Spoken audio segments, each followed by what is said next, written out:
আসসালামু আলাইকুম বিয়স, কেমন আছেন? আশা করি অনেক অনেক ভালো আছেন। বিয়স, আজকে অথবা আমাদের ভিডিওটি থাম্বনেল দেখে বুঝে গেছেন আমি কি ধরনের ভিডিও অবশ্য আপনাদের সামনে মাঝে নিয়ে এসেছি। বিয়স, আপনাকে আজকে দেখাবো কিভাবে আপনি একটি ফটোকে ব্যাকগ্রাউন্ড চেঞ্জ করতে পারেন একদম খুব সহজভাবে। গ্যাস, আমরা অধিকাংশ মানুষ কিন্তু আছি যারা অথবা আমরা ফেসবুকে ফটো আপলোড করি, কিন্তু অধিকাংশ মানুষ কিন্তু এডিট করতে পারে, অনেকেই পারে না। গাইস, আপনাকে আজকে দেখাই দেন মাত্র 1 মিনিটে কিভাবে আপনি ফটোর ব্যাকগ্রাউন্ড চেঞ্জ করবেন একদম খুব সহজভাবে। আপনি কোনো কিছু কাজ করতে হবে না, একটা কাজ করলে কিন্তু আপনিও সম্পূর্ণভাবে পারবেন। বিয়স, তাহলে আমাদের ভিডিওটি শুরু করা যাক। শুরু করার আগে বিয়স একটা রিকোয়েস্ট থাকবে, যদি আমাদের চ্যানেলে নতুন হয়ে থাকে তাহলে প্লিজ সাবস্ক্রাইব করেন। আর অবশ্যই যদি সাবস্ক্রাইব করে থাকেন তাদেরকে অসংখ্য অসংখ্য ধন্যবাদ। আর বিয়স, আমাদের ভিডিওটির মধ্যে একটি লাইক দিন, কারণ আপনাদের লাইকের জন্য কিন্তু আমরা ভিডিও তৈরি করতে হয়। আপনার একটি লাইকের জন্য কিন্তু আমরা ভিডিও আগ্রহ করতে ইচ্ছা হয় অথবা ভিডিও তৈরি করতে হয়, কেননা আপনার খালি একটি লাইকের জন্য।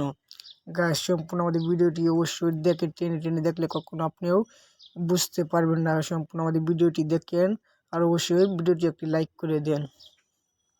তাহলে ভিউয়ার্স, আমরা এখান থেকে আমাদের গুগলটি এখন ওপেন করব।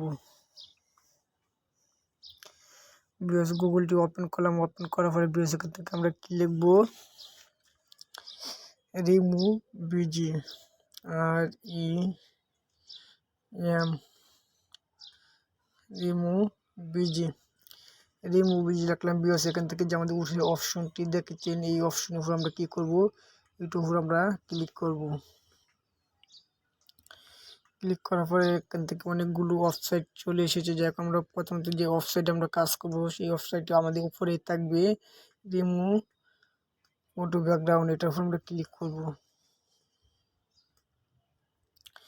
ক্লিক করার পরে ভিউয়ার্স, এখান থেকে সম্পূর্ণ দেখেছেন যেখান থেকে ব্যাকগ্রাউন্ড অবশ্যই আপনি খুব সহজভাবে কাজ করতে পারবেন। অবশ্যই আমি আপনাকে আবারও দেখাই দিই। ভিউয়ার্স, আমরা আপলোড এটার উপরে ক্লিক করব।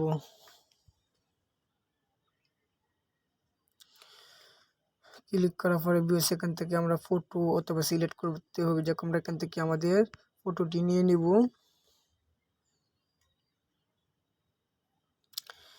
ভিউয়ার্স, আমরা এখান থেকে আমাদের ফটোটি নেওয়ার জন্য ভিউয়ার্স আমাদের এটার উপরে আমরা ফটোর উপরে ক্লিক করব।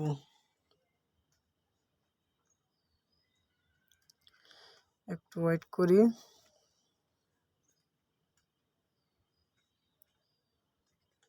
ভিউয়ার্স, আমাদের নেটের প্রবলেম, আমরা ওয়েট করি। আমাদের ফটোটি এখন অবশ্যই আমরা থেকে ব্যাকগ্রাউন্ড চেঞ্জ হয়ে যাবে। ভিউয়ার্স, আপনি সম্পূর্ণভাবে দেখেছেন যে আমাদের ফটোটি এখান থেকে অবশ্যই ব্যাকগ্রাউন্ড অবশ্যই কেটে গেছে, তাই জন্য আমরা এডিটের উপরে ক্লিক করব। ভিউয়ার্স, এডিটের উপরে ক্লিক করলাম। ভিউয়ার্স, এখান থেকে অনেকগুলো আমাদের অপশন চলে এসেছে। যাক, আমরা অপশনটি এখান থেকে আমরা বাছাই করে নিব। ভিউয়ার্স, আমরা এখান থেকে আমাদের এই ব্যাকগ্রাউন্ডটি থেকে বসাবো। ভিউয়ার্স, আমরা এখান থেকে আমাদের এই ব্যাকগ্রাউন্ডটি বসানোর পরে ভিউয়ার্স আমরা একটু জাপটা করে দেব। ভিউয়ার্স, আপনি সম্পূর্ণভাবে দেখেছেন যে আপনি যে কোনো সিস্টেমে ভিউয়ার্স এখান থেকে আপনি ফটো বসে এডিট করতে পারবেন একদম সম্পূর্ণভাবে খুব সহজে। ভিউয়ার্স, এখান থেকে দেখেছেন যে আমাদের ফটোটি অবশ্যই এডিট হয়ে গেছে। এটার উপর আমরা ক্লিক করে আমরা ফটোটি অবশ্যই ডাউনলোড করে নেব। ভিউয়ার্স, আমাদের এখান থেকে ফটোটি অবশ্যই আমরা ডাউনলোড করে নিলাম। ভিউয়ার্স, আপনি আবারও সম্পূর্ণভাবে এখান থেকে আবার চেঞ্জ করতে পারবেন একদম খুব সহজভাবে।